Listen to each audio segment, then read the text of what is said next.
तो बच्चों, हमारी इस लॉ की जर्नी का आज हम सबसे इम्पोर्टेंट पार्ट स्टार्ट कर रहे हैं, जो है कंपनीज एक्ट 2013। मैंने इस पार्ट को सबसे इम्पोर्टेंट इसलिए कहा है बच्चों, क्योंकि कंपनीज एक्ट अपने आप में एक ऐसा एक्ट है कि अगर आप कंपनीज एक्ट के एक्सपर्ट हो ना, अगर आपको एक एक सेक्शन, एक एक पॉइंट कंपनीज एक्ट का आता है, तो पूरी लाइफ सिर्फ कंपनीज एक्ट आपका पेट भर सकता है। सिर्फ कंपनीज एक्ट के एक्सपर्ट, सिर्फ कंपनीज एक्ट, और कुछ नहीं आता आपको, सिर्फ कंपनीज एक्ट की एक एक चीज आती है, तो भी आप इतना अच्छा अर्निंग पोजीशन जनरेट कर लोगे अपने लिए, इतनी अच्छी पोजीशन जनरेट कर लोगे कि आपको और कुछ करने की जरूरत ही नहीं है। मार्केट में इतनी वैल्यू और इंपॉर्टेंस है इस एक्ट की। इससे जुड़े इंटरप्रिटेशंस, इससे जुड़ी एनुअल फाइलिंग्स, इससे जुड़े केसेस जो एनसीएलटी में लड़े जाते हैं, हर जगह पैसा ही पैसा है। हर कोई इसको लेकर कंफ्यूज है। सिर्फ कंपनीज एक्ट के बारे में ब्लॉगिंग चालू कर दो ना आप, जो इसके सेक्शंस में कंफ्यूजन है, इनको लेकर ब्लॉगिंग करने लगो, सिर्फ उसमें भी आपको इतना पैसा मिल जाएगा। तो इन शॉर्ट बच्चों, ये समझ लो, ये एक्ट आपको पढ़ना नहीं है, इस एक्ट को नसों में भर लो, अपनी खोल के पी जाओ। यही एक्ट सब कुछ है हमारे इस सिलेबस का, कंपनीज एक्ट 2013। तो बच्चों, शुरुआत करते हैं इस एक्ट की, कंपनीज एक्ट 2013 की। मैं आपको दोबारा ये नहीं बता रहा कि एक्ट कैसे बनाया जाता है, क्योंकि मैं ऑलरेडी पिछले क्लासेस में, पिछले जब मैंने इंडियन कॉन्ट्रैक्ट एक्ट स्टार्ट करा था, तब मैं एक्ट बनाना सिखा चुका हूं। वही सेम प्रोसीजर कंपनीज एक्ट 2013 पर भी लगता है, तो इसलिए मैं एक्ट को बनाना नहीं सिखा रहा हूँ, एक्ट की डेफिनेशन नहीं बता रहा हूँ, ये आप ऑलरेडी समझ चुके हो मुझसे पहले के सेक्शंस में। सीधा हम कंपनीज एक्ट पढ़ना स्टार्ट कर रहे हैं, एक एक पॉइंट, एक एक चीज इसकी समझते चलना। बच्चों, सबसे पहले तो इसकी एक चीज पढ़ो कि कंपनीज एक्ट कहां कहां और कब एप्लीकेबल होना चालू हुआ था, यानी कि एप्लीकेबिलिटी ऑफ कंपनीज एक्ट 2013। तो बच्चों, कंपनीज एक्ट एप्लीकेबल है, जैसा कि आप जानते ही हो, फिर भी एक बार नोट्स के लिए लिखना जरूरी है। Applicable to whole of India, और इसमें कोई दोहराई नहीं कि भैया including Jammu and Kashmir. Sir, ये किस दिन से लगना चालू हुआ था? बच्चों, ये आप जैसा कि जानते हो, आपने पढ़ा होगा या आपने इस चीज को न्यूज में देखा होगा कि भाई कंपनीज एक्ट 2013 बहुत ही रिसेंट एक्ट है। इससे पहले जो एक्ट चल रहा था वो कंपनीज एक्ट 1956 चल रहा था। तो देखो कितने लॉन्ग ड्यूरेशन के बाद हमने कंपनीज एक्ट 2013 लाए हैं, मतलब इस एक्ट में अमेंडमेंट लाए हैं, तो ये एप्लीकेबल हुआ, एप्लीकेबल होना चालू हुआ with effect from, I guess आपको WEF तो पता ही होगा, विद इफेक्ट फ्रॉम 12 सितंबर 2013। 12 सितंबर 2013 से ये एक्ट देश में लगना चालू हुआ था, इसकी एप्लीकेबिलिटी आ गई थी। तो बच्चों, ये फुली नहीं लगा था, पार्शियली लगा था। पार्शियली का मतलब एक्ट की जब एप्लीकेबिलिटी आई तो कुछ sections, only few sections of companies act 2013 were applicable. सिर्फ कुछ सेक्शंस 2013 से लगने चालू हुए और बाकी section time to time applicable करे गए। क्या बात समझ में आती है? 2013 में सिर्फ पार्शियल सेक्शंस लगने चालू हुए थे। उसके बाद अगली एप्लीकेबिलिटी जो बाकी सेक्शंस की आई वो 1 अप्रैल 2014 को आई, फिर उसके बाद आई, मतलब पार्शियली एक्ट को एप्लीकेबल करा गया। ठीक है जी। तो पार्शियल एप्लीकेबिलिटी हुई और पार्शियली चलता था 1956, यानी 2013 के टाइम दो चल रहे थे। जो 2013 का एप्लीकेबल हो गया वो, बाकी बचा हुआ 19। फटाफट इसका स्क्रीनशॉट ले लो, इसको नोट डाउन कर लो। फटाफट इसका स्क्रीनशॉट ले लो बच्चों, इसको नोट डाउन कर लो।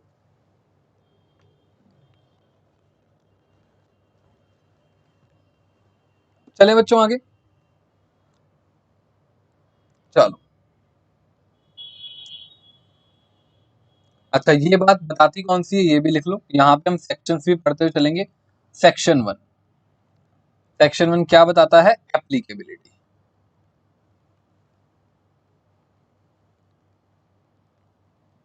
Section 1 applicability.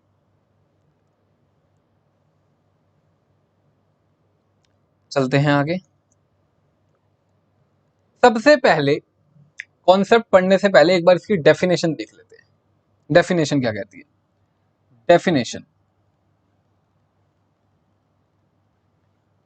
बच्चों, डेफिनेशन ऑफ कंपनीज, अगर मैं आपको एक्ट की डेफिनेशन बताऊंगा ना तो आपको समझ ही नहीं आएगा कंपनी होती है। देखिए ना, एक्ट में क्या डेफिनेशन दी हुई है। एक्ट में डेफिनेशन दी है सेक्शन 2 क्लॉज 20 के अंदर।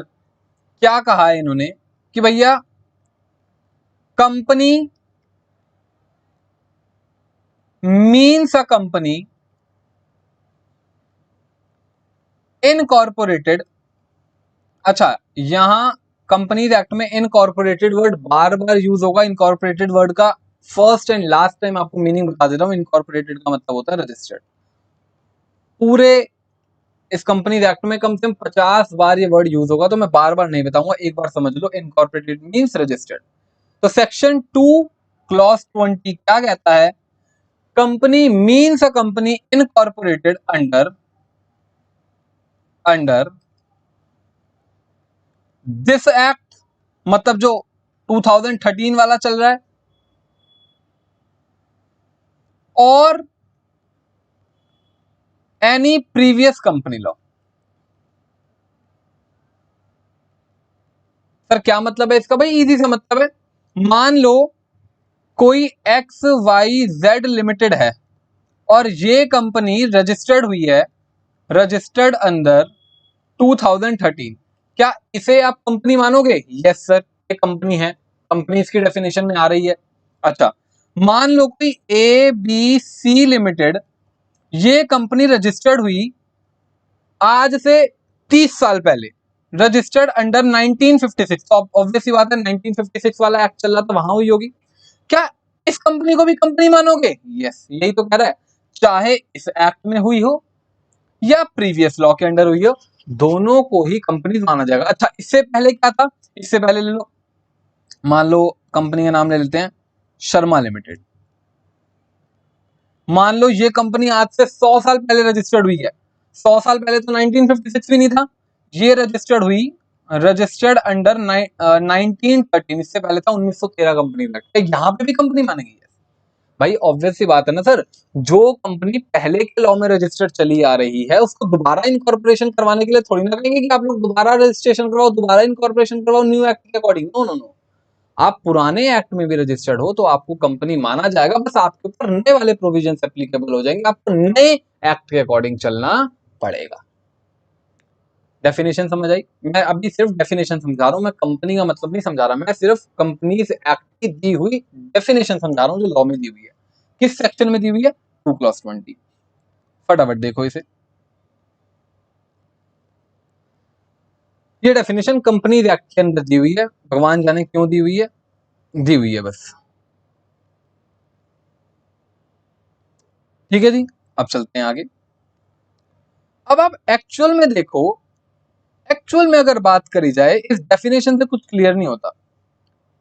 एक्चुअल में बात करी जाए तो कंपनी होती क्या है ये बताओ सर।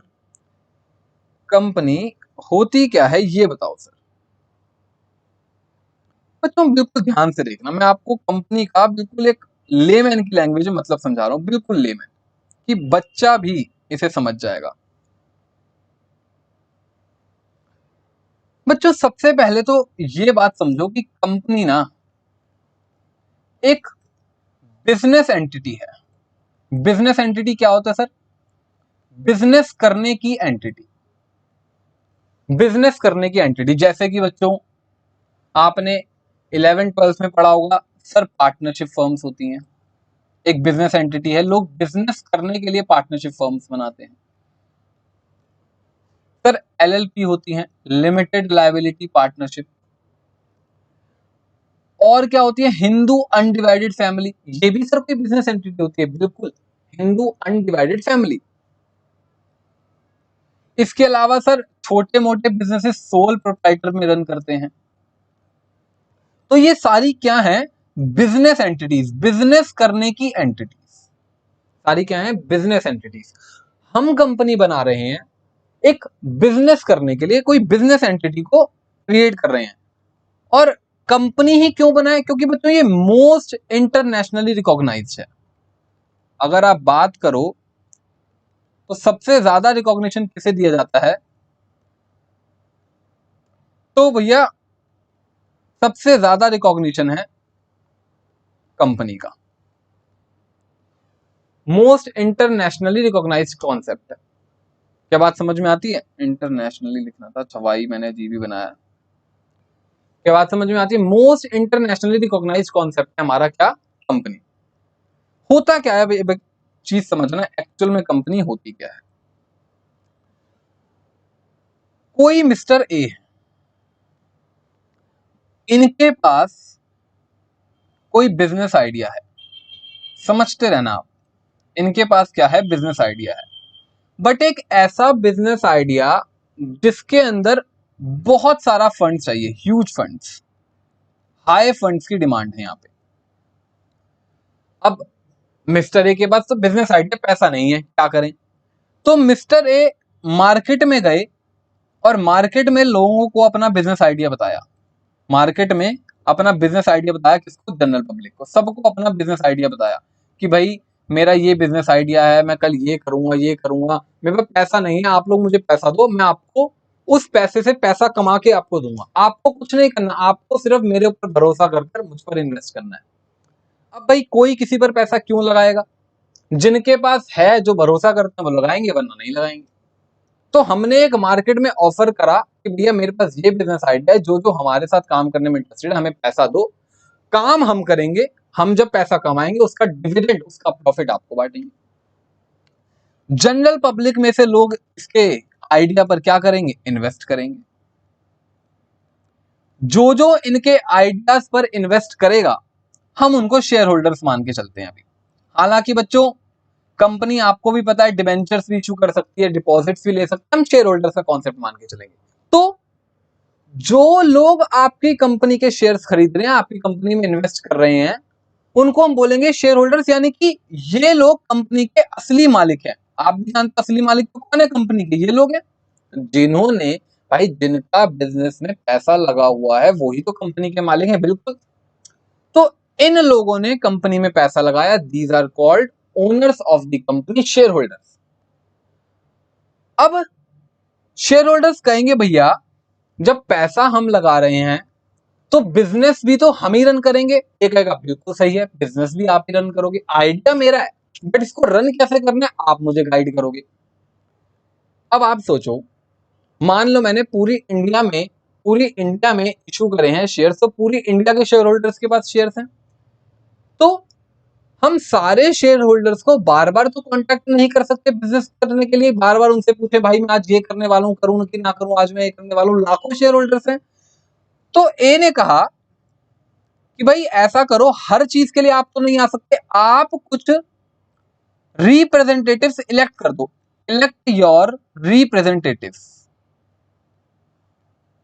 आप कुछ रिप्रेजेंटेटिव सिलेक्ट कर दो जिनको हम लीगली बोलेंगे डायरेक्टर्स। क्या बोलेंगे? Legally directors. और ये लोग, ये डायरेक्टर्स इस बिजनेस को रन करेंगे। हाँ, जब कभी हमें आपकी फिर से कोई बिजनेस आइडिया की जरूरत होगी, बिजनेस एडवाइस की जरूरत होगी, हम आपके लिए मीटिंग्स अरेंज करेंगे, मीटिंग्स के लिए आएंगे शेयर होल्डर्स। क्या बात समझ में आती है? बट हाँ, छोटे मोटे डिसीजंस के लिए, बिजनेस को डेली रन करने के लिए कौन इलेक्ट कर दो? डायरेक्टर्स। क्या बात समझ में आती है? तो आप ये मान के मत चलना कि सर ए ने ये कंपनी का आइडिया परसीव करा है तो ए इसका ओनर है। नो, ओनर शेयर होल्डर्स है। हाँ, ऑब्वियस सी बात है सर, कुछ पैसा तो ए ने भी लगाया होगा, तो कुछ पैसे का शेयर होल्डर तो ए भी बनेगा। ये भी बिल्कुल सही बात है। कुछ पैसा तो मैंने भी लगाया ना सर, तो मैं भी तो शेयर होल्डर हूं। हाँ, और ये भी मैं मान के चलूंगा कि सर ऑब्वियस सी बात है, मैं ज्यादा पैसा लगाऊंगा ताकि मेरा कंपनी में मालिकाना हक और सबसे ज्यादा हो। जैसे कि हम मुकेश अंबानी जी को रिलायंस का ओनर क्यों कहते हैं, जबकि अमन गुप्ता मैंने भी रिलायंस के शेयर्स खरीद रखे हैं, बट आप मुझे तो ओनर नहीं कहते। हम इसलिए उसको ओनर कह रहे हैं क्योंकि मुकेश अंबानी जी के पास ज्यादा शेयर होल्डिंग है मेरे से, उनके पास मालिकाना हक ज्यादा है मेरे से, हालांकि मैं भी ओनर हूं, बट मेरे से ज्यादा मालिकाना हक उनके पास है। उनके पास 30% शेयर है, मेरे पास तो 1% भी नहीं है, 1% शेयर भी नहीं है, मेरे पास तो 0.000001 करके कुछ परसेंटेज होगी। तो क्या आपको कंपनी का कॉन्सेप्ट समझ आया? हम क्या करते हैं, जिस पर्सन के पास बिजनेस आइडिया है वो मार्केट से लोगों से पैसा मंगाता है, उस पैसे को बिजनेस में इन्वेस्ट करता है और उन लोगों से कहता है कि आप मुझे रिप्रेजेंटेटिव्स इलेक्ट करके दो, डायरेक्टर्स दो, जो कि इस बिजनेस को रन करेंगे।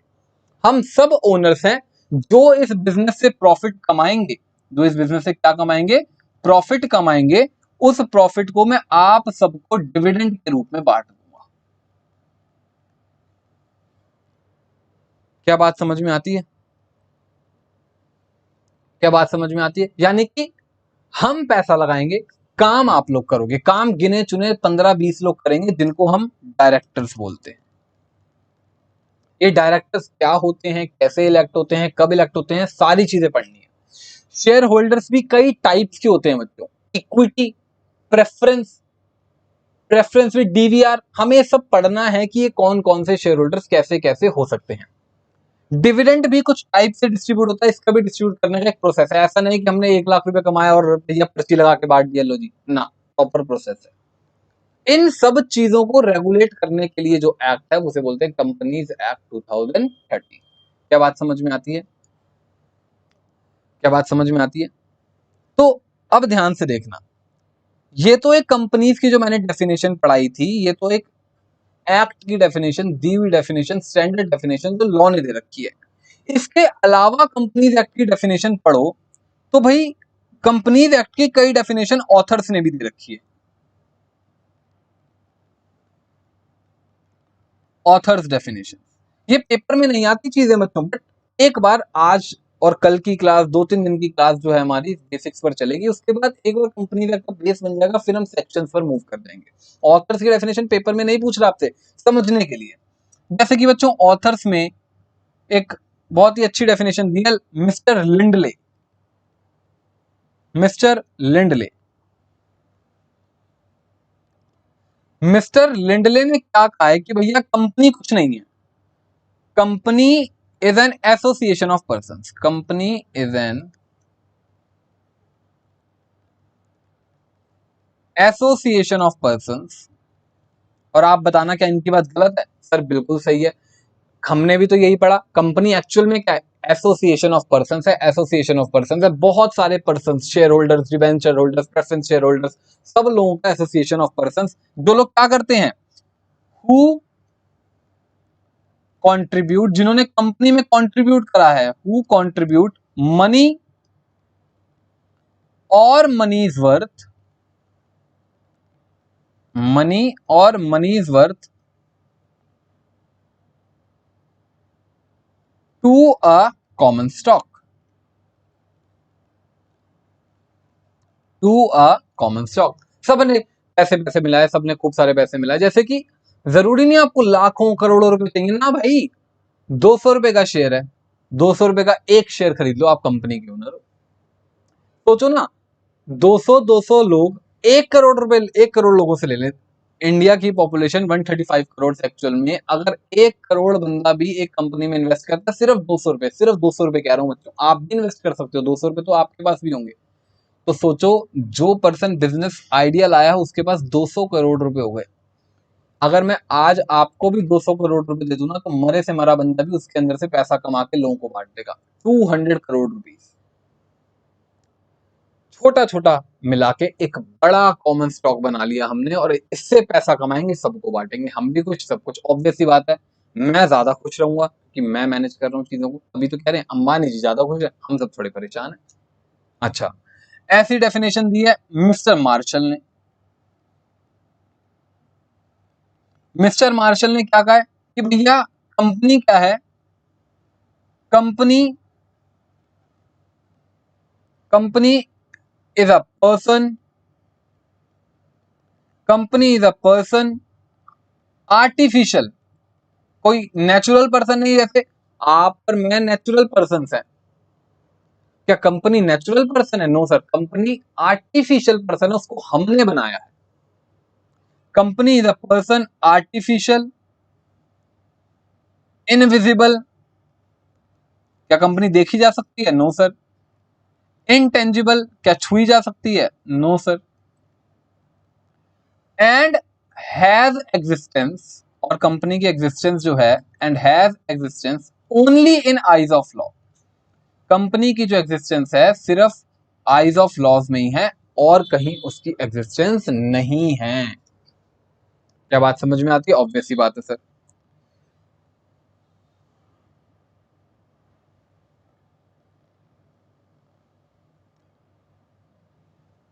और देखो,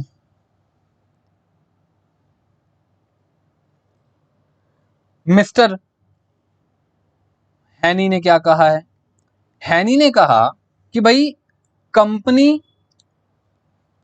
is a incorporated association. Company क्या है? एक इनकॉर्पोरेटेड एसोसिएशन है। Company is a incorporated association which is, देखो इसने भी सेम बात रिपीट करी है, which is artificial person created by law. Which is artificial person created by law. इसने भी सेम बात ही बोली है।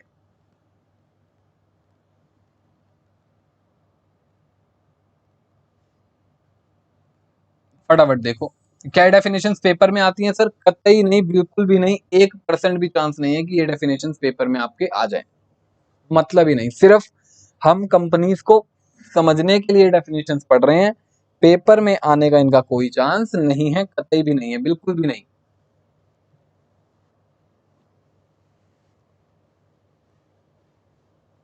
तो फटाफट आप ये चीज देखो। तो फिर से आपको बताया तो कंपनी है क्या, ध्यान से समझना। सबसे पहले तो हमने, एक सेकंड रुक जाओ, सबसे पहले तो हमने कंपनी की एक स्टैंडर्ड डेफिनेशन पढ़ी। मैंने आपको बताया कि company is a company incorporated और registered under previous company law और एग्जिस्टिंग कंपनी लॉ। दोनों लॉज में रजिस्टर्ड एंटिटी को कंपनी माना जाएगा।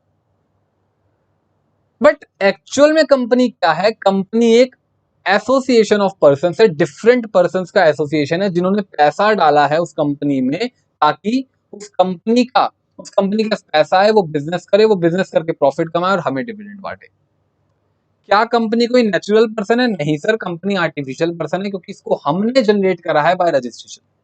क्या कंपनी टेंजिबल है? नहीं सर, कंपनी इंटेंजिबल है। क्या कंपनी विजिबल है? नहीं सर, कंपनी इनविजिबल है।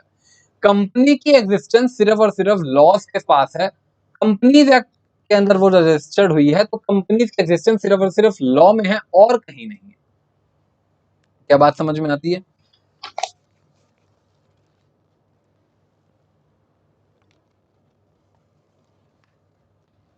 चलो बच्चों आगे चलें।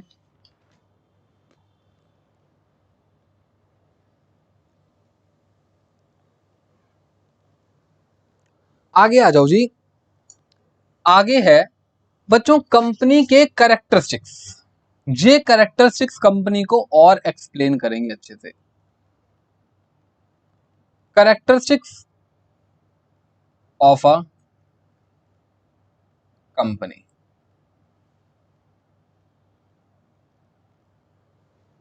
कैरेक्टरिस्टिक्स ऑफ अ कंपनी समझना। पहला कैरेक्टरिस्टिक, मैंने पहले ही आपको बताया भाई, कंपनी एक आर्टिफिशियल पर्सन है। क्या कंपनी नेचुरल पर्सन है? No sir, company is a artificial person. It is created by operation of law. Law में रजिस्ट्रेशन करवाने के बाद ही कंपनी का क्रिएशन होता है। It is created by operation of law. हाँ, बट एक चीज याद रखना, ये आर्टिफिशियल के साथ साथ लीगल पर्सन भी है। आप खुद बताओ, जो चीज लॉ की नजरों में आ गई, जो चीज लॉ के रजिस्ट्रेशन से ही बनाई गई हो, क्या वो लीगल पर्सन नहीं है? बिल्कुल। यानी कि created by law also, it is legal person and has certain rights and obligations. बच्चों इसके पास अपने राइट्स हैं और अपनी ऑब्लिगेशंस हैं। जैसे कि एग्जांपल सुनना, मैंने क्या बताया, मान लो कोई मिस्टर ए हैं और मिस्टर ए ने किसी XYZ लिमिटेड नाम की कंपनी के साथ कोई भी कॉन्ट्रैक्ट कर लिया। कोई भी कॉन्ट्रैक्ट, मान लो मैं आपको चेयर सप्लाई करूंगा, मैं आपको फर्नीचर सप्लाई करूंगा, फलाना कोई सा भी कॉन्ट्रैक्ट, और कॉन्ट्रैक्ट करने के बाद इस कॉन्ट्रैक्ट का ब्रीच कर दिया, तो भाई कंपनी के पास अपने राइट्स हैं, कंपनी के पास राइट्स हैं कि भाई वो ए के अगेंस्ट में कोर्ट में केस फाइल करेगी और अपने डैमेजेस की रिकवरी करेगी। यानी कंपनी के पास अपने राइट्स होते हैं और अपनी ऑब्लिगेशंस भी होती है। ऑब्लिगेशन क्या है कि अगर ए ने वो काम करा, फर्नीचर सप्लाई करा, आपको जो भी आपने कॉन्ट्रैक्ट करा था, ए ने उसकी परफॉर्मेंस करी, तो XYZ लिमिटेड को पैसा पे करना पड़ेगा, उसकी ऑब्लिगेशन। कंपनी के पास अपने राइट्स हैं, अपनी ऑब्लिगेशंस हैं, क्योंकि वो एक आर्टिफिशियल एंड लीगल पर्सन है। उसको आर्टिफिशियली हमने क्रिएट करा है through registration in companies act.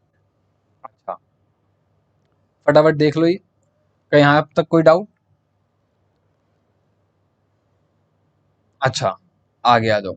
सबसे पहला हो गया आर्टिफिशियल लीगल पर्सन। दूसरा, सब पहले तो आप ये मान लो, ये कैरेक्टरिस्टिक्स ही बहुत इंपॉर्टेंट है, और इस कैरेक्टरिस्टिक्स में भी ये सेपरेट लीगल एंटिटी बहुत इंपॉर्टेंट है, समझना। दूसरा पॉइंट है सेपरेट लीगल एंटिटी, बहुत ही बेहतरीन पॉइंट। समझना सेपरेट लीगल एंटिटी का पॉइंट कहता क्या है। बच्चों पहले इसके बारे में एक बात लिखो, ये कहता है company company is distinct and separate, company is distinct and separate from the members who constitute it. या फिर इतनी बड़ी लाइन लिखने की जरूरत नहीं है, फ्रॉम इट्स मेंबर्स भी काफी है। फ्रॉम इट्स मेंबर्स, मेंबर्स का मतलब अभी मान के चलो आप शेयर होल्डर्स, मेंबर्स का मतलब अभी मान के चलो शेयर होल्डर्स। क्या कह रहा है जी, कंपनी एक अलग, डिस्टिंक्ट और सेपरेट एंटिटी है from its members. From its members लिखो, it has its own name and separate legal status. जैसा कि आपको पहले पॉइंट में बताया, इसका अपना एक नाम है, अपना एक लीगल स्टेटस है। समझना ये पॉइंट कहना क्या चाह रहा है, बिल्कुल ध्यान से समझना। हालांकि इसके ऊपर बच्चों इस सेशन में तो नहीं, नेक्स्ट सेशन में एक बहुत इंपॉर्टेंट केस लॉ कराऊंगा, और उस केस लॉ से ये कॉन्सेप्ट क्लियर हो जाएगा। जो केस लॉ एक स्टैंडर्ड और लैंडमार्क जजमेंट है इसके लिए, बट फिर भी एक छोटा सा एग्जाम्पल इसको समझने के लिए।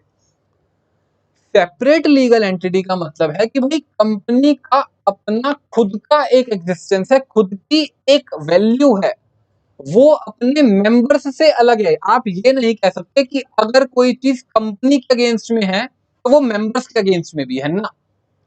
अगर आप कंपनी के अगेंस्ट में कुछ करना चाहते हो तो इसका मतलब ये नहीं कि आप मेंबर्स के अगेंस्ट में भी अधिकारी हो जाते हो एक्शन लेने के।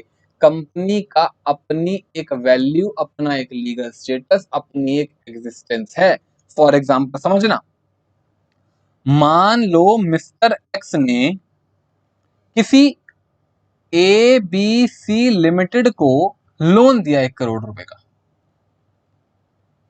और आप भी जानते हो भाई कंपनी एक्चुअल में भले ही कंपनी की एग्जिस्टेंस हो, लीगल एंटिटी हो, कंपनी का अपना एक लीगल स्टेटस हो, बट कंपनी है तो आर्टिफिशियल पर्सन ही। कंपनी को चलाने वाले लोग तो अलग ही हैं। कंपनी को चलाता कौन है? कंपनी को दो लोग मिलकर चलाते हैं, उसके डायरेक्टर्स और मेंबर्स, वही शेयर होल्डर्स। ऑब्वियस ही बात है सर, ये लोन लिया होगा तो डायरेक्टर्स और मेंबर्स ने लिया होगा। और मान लो कंपनी कल को पैसा नहीं दे पा रही, किसी भी वजह से कंपनी का लॉस हो गया है और कंपनी ये पैसा नहीं दे पा रही, कंपनी पैसा नहीं दे पा रही, कंपनी का किसी वजह से बिजनेस में लॉस हो गया या कुछ भी कह लो, कंपनी पैसा देने में असक्षम है।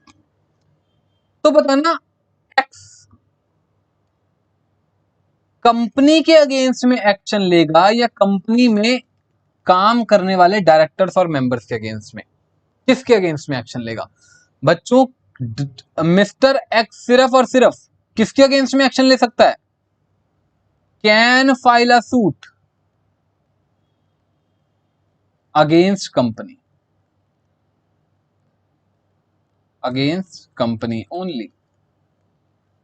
क्यों भाई? लॉ कहता है कि कंपनी और उसके मेंबर्स जो है ना, कंपनी और उसके जो मेंबर्स हैं, कंपनी जो उसके डायरेक्टर्स हैं, भले ही कंपनी एक आर्टिफिशियल पर्सन है और उसके मेंबर्स ही उस कंपनी को चला रहे हैं, बट फिर भी इन दोनों के बीच में एक पर्दा है। इन दोनों के बीच में क्या है? एक पर्दा।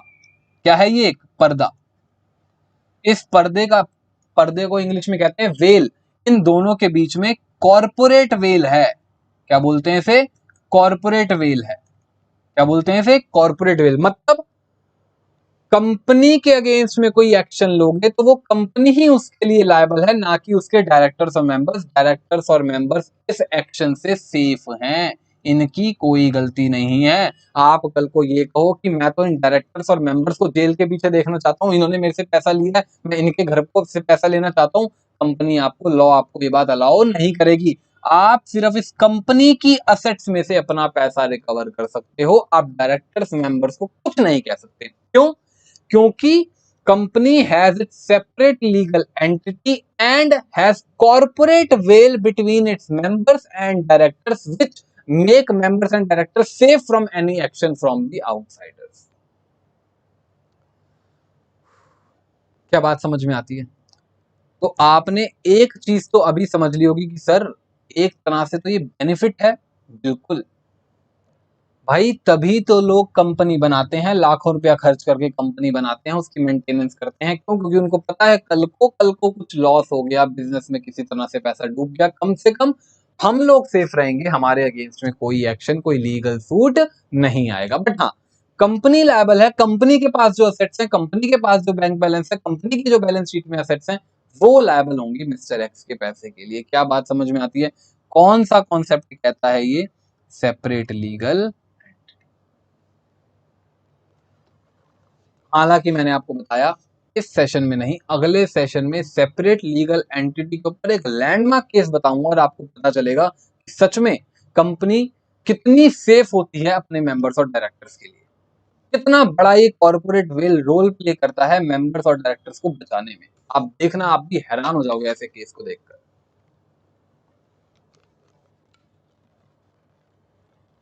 क्या यहां तक बात समझ में आई? आपको हिंदी में लिखाऊं ये बात, इंग्लिश में छोड़ो, हिंदी में लिखते हैं, बहुत इंपॉर्टेंट कॉन्सेप्ट है। क्या बात ये कह रहा है, कॉन्सेप्ट ही क्या कह रहा है? कंपनी एंड उसके मेंबर्स के बीच में एक कॉर्पोरेट वेल, यानी कि कॉर्पोरेट पर्दा, एक कॉर्पोरेट वेल होती है, और वो दोनों ही वो दोनों ही अलग अलग एंटिटी माने जाते हैं।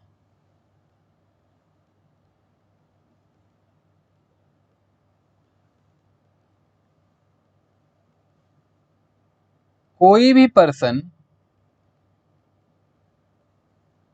कोई भी पर्सन कंपनी के अगेंस्ट कोई भी पर्सन कंपनी के अगेंस्ट एक्शन लेता है तो वो मेंबर्स एंड डायरेक्टर्स को लायबल नहीं कह सकता।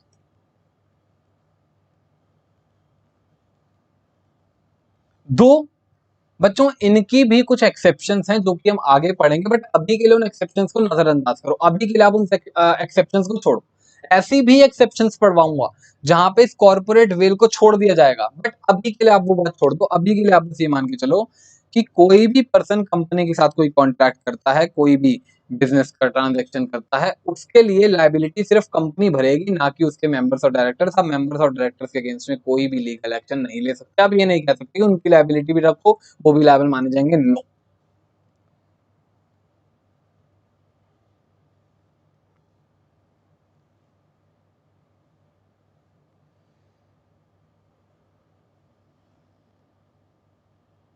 तो फिर से देख लो भाई, अभी तक हमने नहीं, ये बी पॉइंट नहीं होगा, अच्छा बी पॉइंट, ये आर्टिफिशियल लीगल पर्सन, ठीक है। तो अभी तक हमने दो बातें सीखी कंपनी के रिलेशन में। क्या बताया? कंपनी एक आर्टिफिशियल पर्सन है क्योंकि हमने उसे जनरेट करा है। कंपनी एक लीगल पर्सन भी है क्योंकि उसे लॉ के द्वारा ही, लॉ की हेल्प से ही क्रिएट करा गया है। कंपनी का सेपरेट लीगल स्टेटस है, उसके अलग राइट्स और ऑब्लिगेशंस हैं, कंपनी का एक सेपरेट नाम। कंपनी की सेपरेट लीगल एंटिटी है। सेपरेट लीगल एंटिटी का मतलब कंपनी और कंपनी के मेंबर्स के बीच में एक पर्दा डाला हुआ है जिसका नाम है कॉर्पोरेट वेल। कोई भी पर्सन कंपनी के अगेंस्ट में एक्शन लेगा अगर कंपनी ने उसका कोई ब्रीच करा है या उसका लॉस हुआ, बट वो मेंबर्स और डायरेक्टर्स को कुछ नहीं कह सकता। मेंबर्स और डायरेक्टर्स तो पर्दे के पीछे बैठे हैं और पर्दा नहीं उठाया जा सकता। ठीक है जी, कंपनी क्या कहता है? पर्दे में रहने दो, पर्दा मत उठाओ। पर्दे में रहने दो, पर्दा मत उठाओ। मेंबर्स डायरेक्टर्स पर्दे में है, इनका पर्दा नहीं उठा सकते आप। ठीक है जी, ये सर हमें समझ आ गया। इसके ऊपर केस लॉ का वेट करना अगले सेशन में। नेक्स्ट पॉइंट,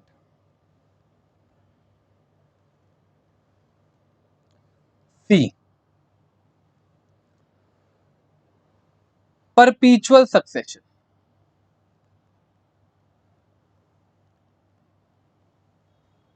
परपीचुअल सक्सेशन, परपीचुअल मतलब आप सब जानते हो। इंग्लिश मीनिंग बताओ इसका? Long lasting.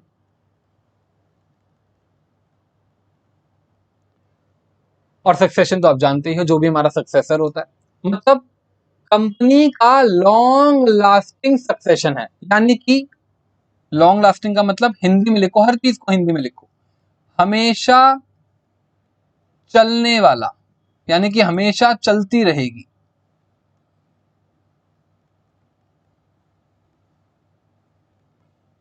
कंपनी हमेशा चलती रहेगी, समझना भाई। कंपनी, मान लो ये कंपनी है, कोई भी एक कंपनी है, इसको आपने बनाया कैसे है, कैसे क्रिएट हुई है?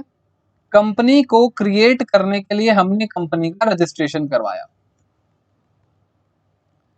तो कंपनी बंद भी कैसे होगी? अगर कंपनी क्रिएट रजिस्ट्रेशन हुई है तो कंपनी क्लोज भी कैसे होगी? क्लोज होगी कंपनी डिसोल्यूशन से। आपने पढ़ाई होंगे अकाउंट्स में, डिसोल्यूशन ऑफ कंपनीज। बनी रजिस्ट्रेशन से, क्लोज भी डिसोल्यूशन से होगी। अच्छा, याद रखना, ऐसा नहीं कि आप और मैं अराउंड द टेबल बैठे और हमने कंपनी को डिसॉल्व कर दिया, नहीं। कंपनी के रजिस्ट्रेशन का भी प्रॉपर एक प्रोसेस है कंपनी एक्ट में, और डिसोल्यूशन का भी प्रॉपर एक प्रोसेस है। जब वो पूरा प्रोसेस आप फॉलो कर लोगे तभी कंपनी डिसोल्यूशन से क्लोज मानी जाएगी, अदरवाइज कंपनी क्लोज नहीं है। मतलब एक बार एग्जाम में क्या क्वेश्चन आया, एग्जाम में क्वेश्चन समझना। एग्जाम में क्वेश्चन ये आया कि भाई एक कंपनी थी, समझते हैं ना, एक कंपनी थी, कंपनी के अंदर टोटल 7 मेंबर्स यानी कि 7 शेयर होल्डर्स थे।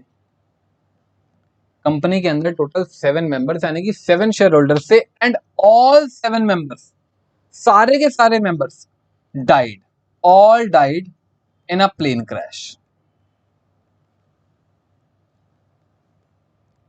All died in a plane crash, सारे के सारे प्लेन क्रैश में मर गए। केस लो आया था, एक कंपनी थी, सारे के सारे 7 के 7 मेंबर्स एक प्लेन क्रैश में मर गए। इज कंपनी डिसॉल्व्ड और नॉट? क्या कंपनी डिसॉल्व हो चुकी है या नहीं? या फिर क्वेश्चन इससे ऐसे भी आ सकता है, इज कंपनी इन एग्जिस्टेंस और नॉट? दोनों क्वेश्चन एक ही टाइप के हैं, बस लैंग्वेज अलग कर दी। आप मुझे बताओ, क्या कंपनी की एग्जिस्टेंस है या खत्म हो गई? जल्दी बताओ। एक कंपनी के 7 मेंबर, सातों के सातों मर गए प्लेन क्रैश के अंदर, कोई नहीं बचा कंपनी को चलाने वाला। क्या कंपनी बंद हो गई है? क्या कंपनी एग्जिस्टेंस में नहीं है? क्या आंसर होगा, जल्दी बताओ।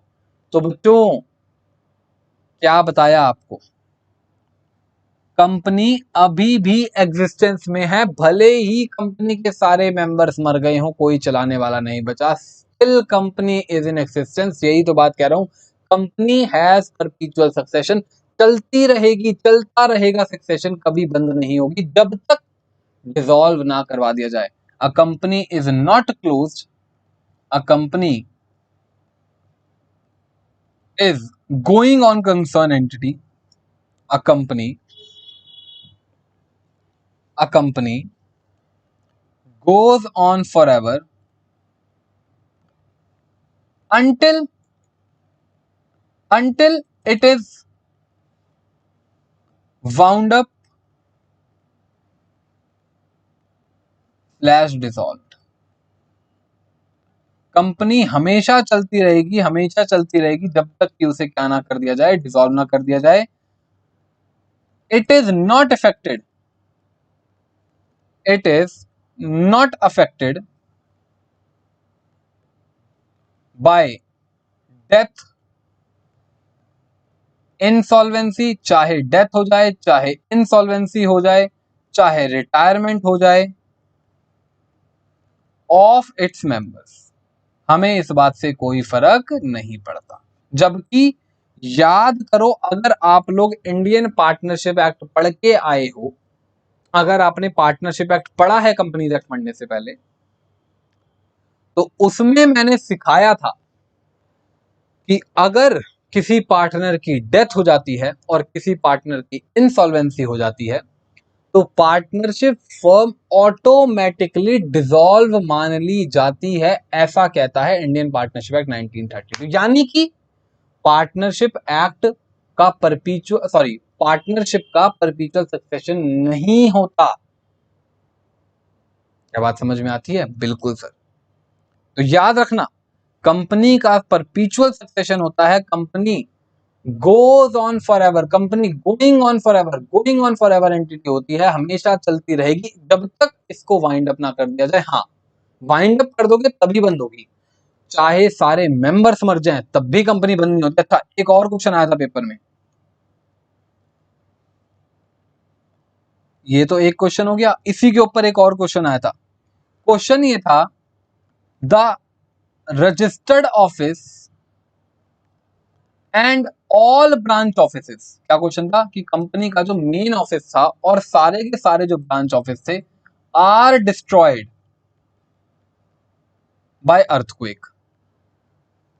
कंपनी के सारे ऑफिस, जितने भी ऑफिस थे, सारे के सारे अर्थक्वेक की वजह से डिस्ट्रॉयड हो गए। इज कंपनी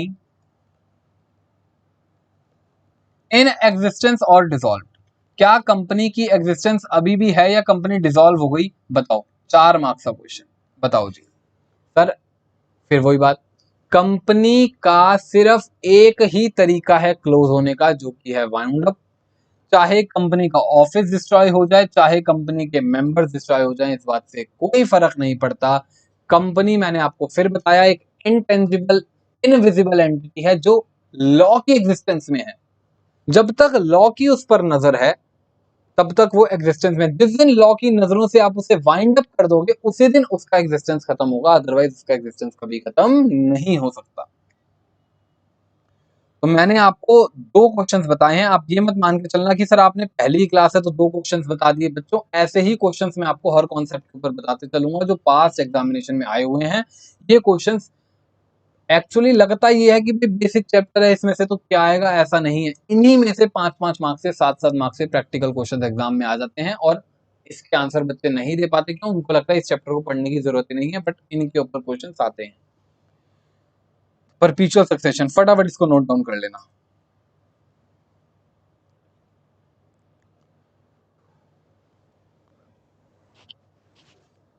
अच्छा, जल्दी बता दो, क्या पार्टनरशिप का परपीचुअल सक्सेशन होता है? पार्टनरशिप का परपीचुअल सक्सेशन नहीं होता। आपने ये बात अभी अभी सीख ली, क्योंकि सर आपने ही सिखाया है कि पार्टनरशिप डिसॉल्व हो जाती है अगर किसी पार्टनर की डेथ हो जाए या फिर क्या हो जाए, इंसॉल्वेंसी। ठीक है, आगे चलो। अच्छा, फोर्थ, हम एबीसीडी कर रहे हैं, 1 2 3 4 कर रहे हैं, एबीसीडी कर रहे हैं। डी, बच्चों कंपनी की सेपरेट प्रॉपर्टी, अपनी प्रॉपर्टी होती है। कंपनी अपने नाम पे प्रॉपर्टी खरीद बेच सकती है, यानी कि क्या कहता है आपको पता ही है, company as company has separate entity, as company has separate legal entity, जैसा कि आप सब जानते हो कंपनी की सेपरेट लीगल एंटिटी होती है। It can hold, sell, purchase property in its own name. Company की बच्चों अपनी खुद की नाम पर प्रॉपर्टी हो सकती है, खुद के नाम पर कंपनी खरीद सकती है प्रॉपर्टी, खरीद सकती है प्रॉपर्टी। अच्छा, इसी पॉइंट से फिफ्थ पॉइंट आया निकलकर, समझना। मैं कह रहा हूं एक कंपनी के पास मान लो एक ऑफिस है और कंपनी इस ऑफिस की सेल करना चाहती है। तो आप सब जानते हो किसी भी चीज की सेल करनी हो तो उसके लिए सेल डीड बनानी पड़ती है। कोई भी इमूवेबल प्रॉपर्टी अगर खरीदी बेचनी है इंडिया के अंदर तो उसकी सेल डीड, सॉरी मैंने क्या लिख दिया, सेल डेट लिख दिया, सेल डीड बनानी पड़ती है, प्रॉपर स्टैम्प पेपर पर सेल डीड बनानी पड़ती है। अब आप भी जानते हो कि भाई उस सेल डीड में सेलर के भी साइन करे जाते हैं और बायर के भी साइन करे जाते हैं। अब कंपनी तो एक आर्टिफिशियल लीगल पर्सन है, कंपनी तो क्या है, आर्टिफिशियल पर्सन है।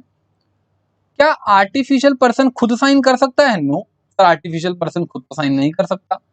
तो सर कैसे पता लगेगा कि ये सेल डीड में कंपनी का ऑथेंटिकेशन है, कंपनी का ऑथेंटिकेशन इस सेल डीड में कैसे कराएंगे? तो बच्चों लॉ कहता है कि कंपनी से जुड़ा कोई भी डॉक्यूमेंट के ऊपर लगानी पड़ेगी आपको कॉमन सील। क्या लगानी पड़ेगी आपको? Common seal. कॉमन सील होती क्या है? It is a official signature of company. It is a official signature of company. Company के ऑफिशियल सिग्नेचर को कॉमन सील कहा जाता है। क्या बात समझ में आती है? एक बार आपको कॉमन सील दिखा भी देता हूं, आपको लग रहा हो कि सर वो छोटी सी स्टैंप को कॉमन सील कहते होंगे। नहीं भैया नहीं, उस स्टैंप को कॉमन सील नहीं कहते। बिल्कुल आपको दिखाता हूं कॉमन सील कैसी होती है। ठीक है जी, तो पहले जब तक गूगल क्रोम खुल रहा है हमारा, कॉमन सील आप देख लो क्या होती है। कंपनी के किसी भी डॉक्यूमेंट को ऑथेंटिकेट करना चाहते हो तो उस पर कॉमन सील लगानी पड़ेगी, कंपनी का ऑफिशियल सिग्नेचर लगाना पड़ेगा।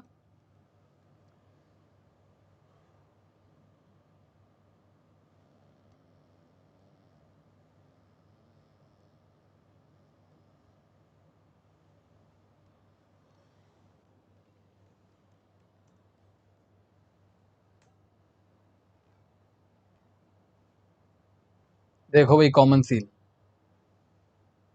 की फोटो देख लो आप, इतनी बड़ी कॉमन सील होती है। ये स्टैंप होती है, आप इसको मत समझना, दीज आर कॉल्ड स्टैम्प्स। ये होती हैं common seal, these are common seal. देख रहे हो आप, इनसे भी बड़ी बड़ी कॉमन सील देखी है मैंने, इनकी इमेजेस खोल लेते ना। देखो भाई ये हैं कॉमन सील्स, देख रहे हो, दीज आर कॉमन सील्स, ये हैं कॉमन सील्स। देखो ये देख रहे हो, दिस इज कॉमन सील का प्रिंट।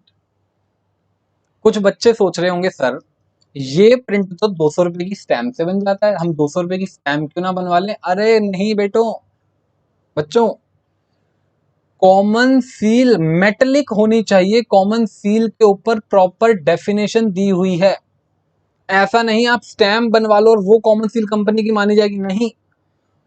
प्रॉपर मेटेलिक सील होनी चाहिए, इसकी प्रॉपर डेफिनेशन दी हुई है कंपनीज एक्ट के ऊपर। आपको वैसी ही कॉमन सील बनानी है जो मैंने आपको बताया। जब आप मार्केट में जाओगे और उनसे कहोगे ना कंपनी की कॉमन सील बनानी है, तो वो अपने आप समझ जाएगा जी ये वाली सील बनेगी। जब आप उनसे कहोगे मुझे पार्टनरशिप एक्ट के साइन बनवाने हैं, तो वो कहेगा ठीक है जी 200 रुपए दे दो, फटाफट स्टैम्प बना दूंगा, शाम को ले जाना।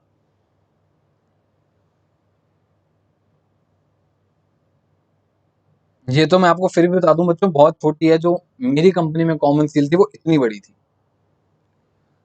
अगर वो एक बार पैरों में गिर जाए ना तो पैर सूज जाए आपका, इतनी बड़ी कॉमन सील थी बच्चों को। उसको उठा के हम दोनों हाथों से लाते थे, डॉक्यूमेंट रखे और फटाक। उसका प्रिंट भी ऐसा होता है बिल्कुल शार्प, ऐसा लग रहा हो कि बंदे ने लिखा हो, इतना शार्प प्रिंट होता है। ये तो अभी बहुत कॉम्पैक्ट आने लगी, जैसे आप ये देख रहे हो छोटे साइज की, हमारी इतनी बड़ी कॉमन सील थी। क्या बात समझ में आती है? तो है क्या ये? एक ऑफिशियल सिग्नेचर माना जाता है कंपनी का। क्या करते हैं हम इसके, ये किस चीज के लिए होता है? To authenticate documents on behalf of company. भाई कंपनी भी तो साइन करेगी, तो कंपनी की साइन को क्या माना जाता है? Common seal, authenticate on behalf of company. Sir कौन कौन से कंपनी के ऐसे डॉक्यूमेंट्स होते हैं बच्चों? हजारों डॉक्यूमेंट्स कंपनी को साइन करने होते हैं। सोचो, कंपनी कोई सेल डीड बना रही है, साइन करना पड़ेगा। कंपनी मार्केट में शेयर सर्टिफिकेट्स इशू करती है, उसमें भी साइन करने पड़ेंगे। कंपनी कॉन्ट्रैक्ट्स करती है, उसमें साइन करने पड़ेंगे। जितने भी डॉक्यूमेंट्स हैं उन सब में साइन करना पड़ेगा।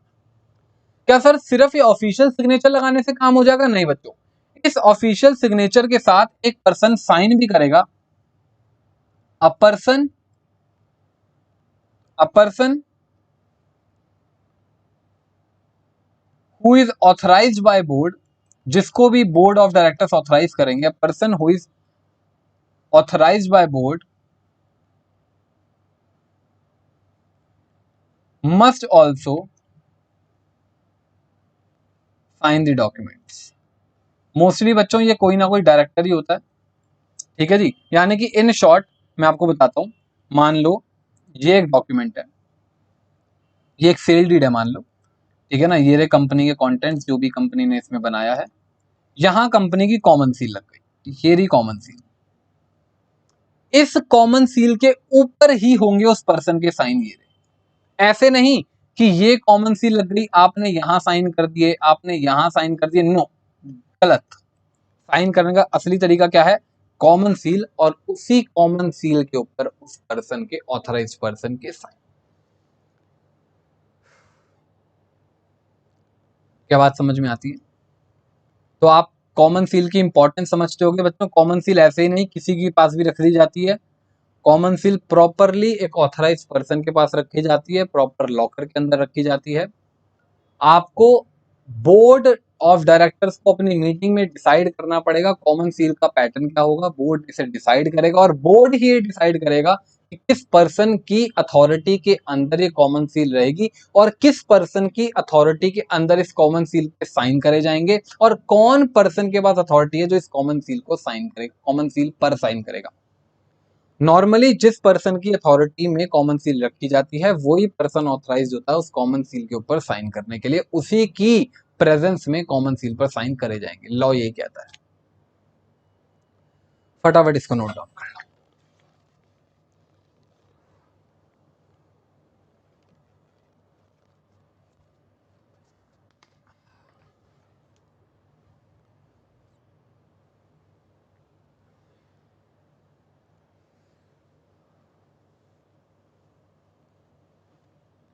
हो गया जी बच्चों, ये मैं सिर्फ आपको हर चीज बताता चल रहा हूँ, जितनी बातें बेसिक्स में हैं।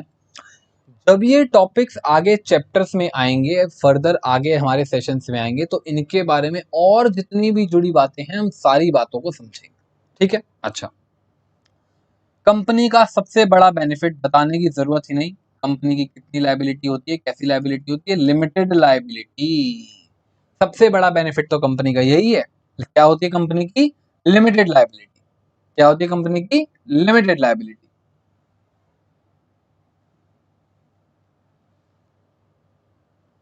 The company the company has limited liability, company has limited liability that is the members, या इसको लिखने से पहले ना पहले समझो लिमिटेड लाइबिलिटी का मतलब क्या, समझना। मान लो कोई मिस्टर ए है और ये एक XYZ कंपनी है, ठीक है जी। अब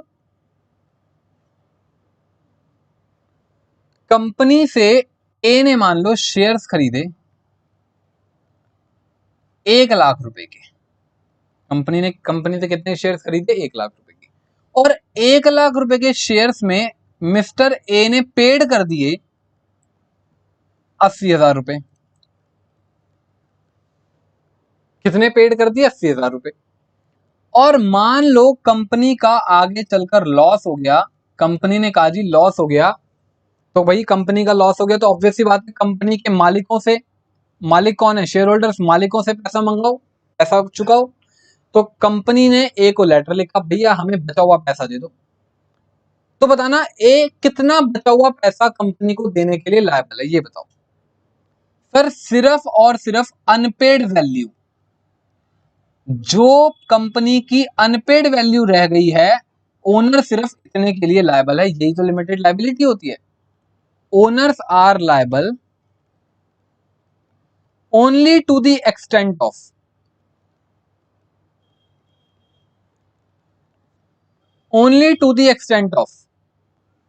unpaid value of shares। But बताना जी, कंपनी तो ये कह रही है, कंपनी के डायरेक्टर्स ये कह रहे हैं कि भाई साहब आपके 20,000 से काम नहीं चलेगा, कंपनी का लॉस बहुत ज्यादा है, हर एक ओनर को अपने अनपेड वैल्यू से डबल पैसा देना पड़ेगा, यानी जिसका 20,000 अनपेड है उसको 40,000 देना पड़ेगा। बताना क्या हम 40,000 देने के लिए लायबल हैं? Answer is no. यही तो लिमिटेड लायबिलिटी की खासियत है। The members are limited only to the till the extent of unpaid value of shares। अच्छा बताना, अगर ए ने पहले ही पूरा 1,00,000 पे कर रखा होता, क्या वो किसी भी चीज के लिए लायबल होता? जीरो। फिर मैं किसी भी चीज के लिए लायबल नहीं होता। यही तो लिमिटेड लायबिलिटी की क्या है, खासियत है। बहुत बढ़िया, फटाफट देखो।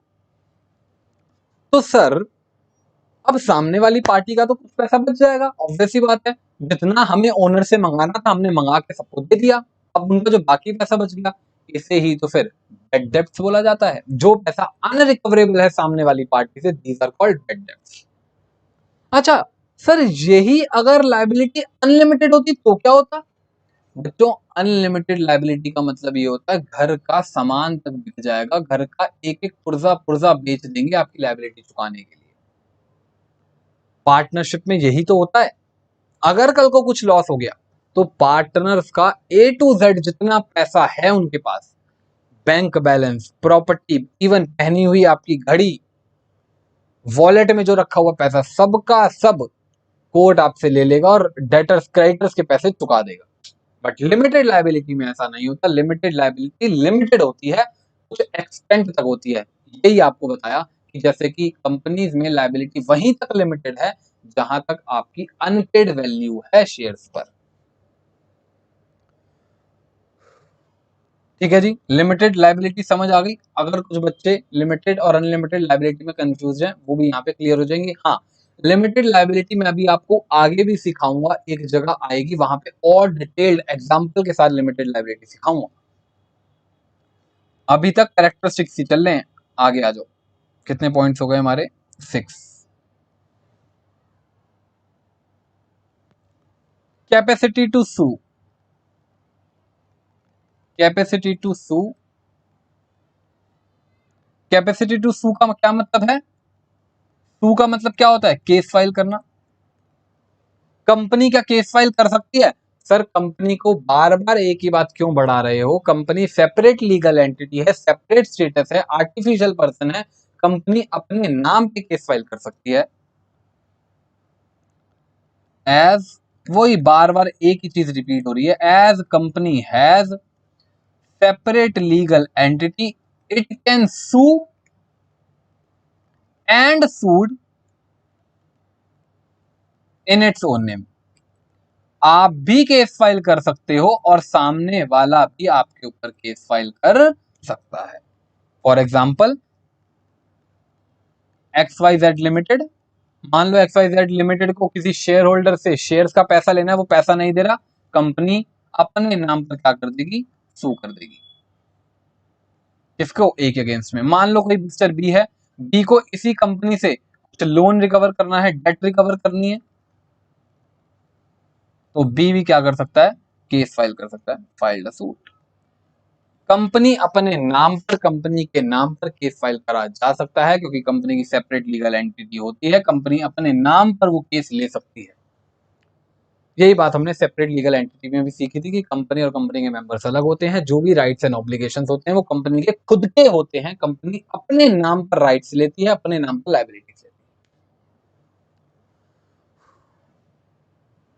तो बच्चों यहां हमारा होता है कैरेक्टरिस्टिक्स का काम खत्म। ये हमारे कंपनी के कैरेक्टरिस्टिक्स होते हैं खत्म। आज की क्लास में हमने क्या क्या सीखा, कंपनी एक्ट की एप्लीकेबिलिटी, कंपनीज की एक स्टैंडर्ड डेफिनेशन, कंपनीज की ऑथर्स की डेफिनेशन, फिर कंपनी होती क्या है एक्चुअल में वो, और कैरेक्टरिस्टिक्स। अब धीरे धीरे बच्चों इस कंपनीज एक्ट को आगे मूव करते चलेंगे। हाँ, एक चीज मैंने नहीं लिखवाई, वो लिख लो, कैरेक्टरिस्टिक्स ये दिए हुए हैं सेक्शन 9। ठीक है जी। तो बच्चों अब मिलेंगे आपसे नेक्स्ट सेशन में हमारे सेपरेट लीगल एंटिटी के केस लॉ के साथ। तब तक के लिए बाय बाय, गुड नाइट।